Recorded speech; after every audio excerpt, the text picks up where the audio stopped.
On the 13th of July, the New York Times published an investigation sourced to 4 senior Iranian officials and multiple former American officials. It reads less like a news report and more like the treatment for a film nobody would believe was real. In early 2024, a senior Hungarian government official approached the rector of Ludovica University of Public Service in Budapest. He asked him to organize a climate change conference. He told him the conference was a cover. The real purpose was to facilitate secret meetings between the former Iranian president and Israeli intelligence. The rector agreed. Mahmoud Ahmadinejad came. His security detail noticed he disappeared more than once for meetings they could not account for. At some point during those visits, the then director of Mossad, David Barnea, was sitting across a table from a man who had spent 2 presidential terms calling for Israel's destruction, denying the Holocaust and accelerating Iran's nuclear program. Israel was paying his travel and accommodation expenses. Israel was meeting him repeatedly through 2024 and 2025, and they had a plan. Not just to recruit him as an asset, but to install him as Iran's next leader after the regime fell. The plan reached its climax on the first day of the war. An Israeli airstrike hit Ahmadinejad's compound in Tehran's Narmak neighborhood, not to kill him, according to the New York Times, but to eliminate the IRGC guards controlling his movements. Minutes later, a black Peugeot arrived. Mossad operatives took him to a secret safe house inside Iran. The plan fell apart after he left the safe house under circumstances that the New York Times describes only as unclear.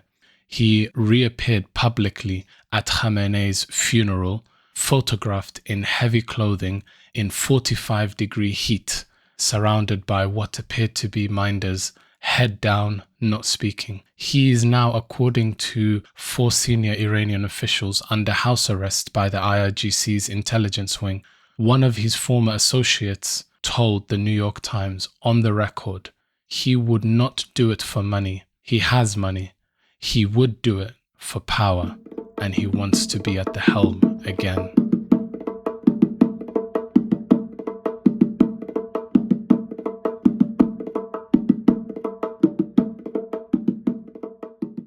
Two things need to be said clearly.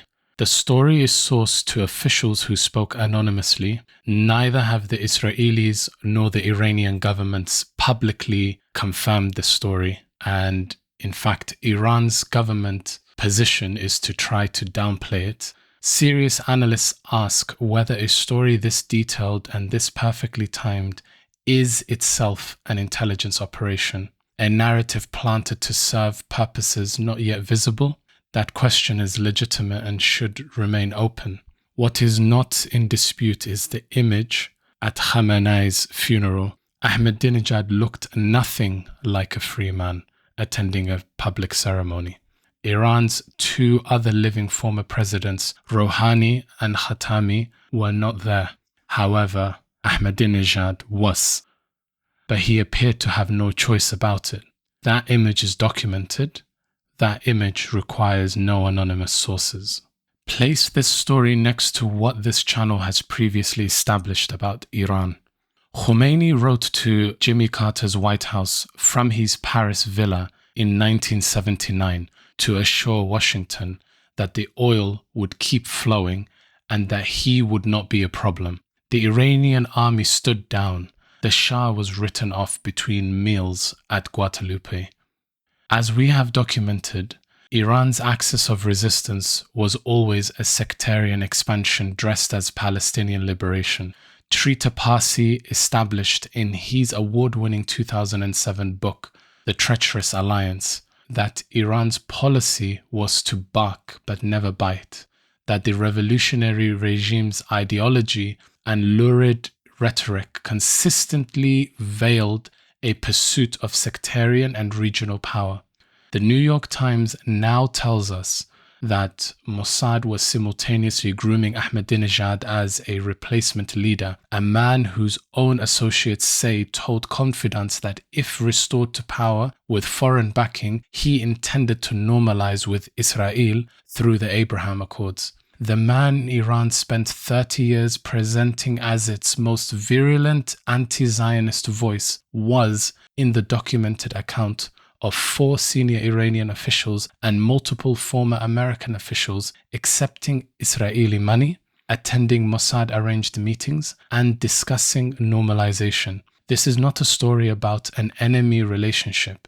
It is a story about a relationship so layered with operational necessity on both sides that the public narrative, 40 years of existential hostility, death to Israel, the great Satan, was always running alongside something else entirely. A hostile Iran needed an enemy to justify authoritarian consolidation at home. A hostile Iran justified 50 years of Gulf arms contracts, American bases, and terrified monarchies paying for protection they never received when they actually needed it. Both sides needed the performance. The performance is now ending, and the backstage is becoming visible in ways even careful observers did not anticipate.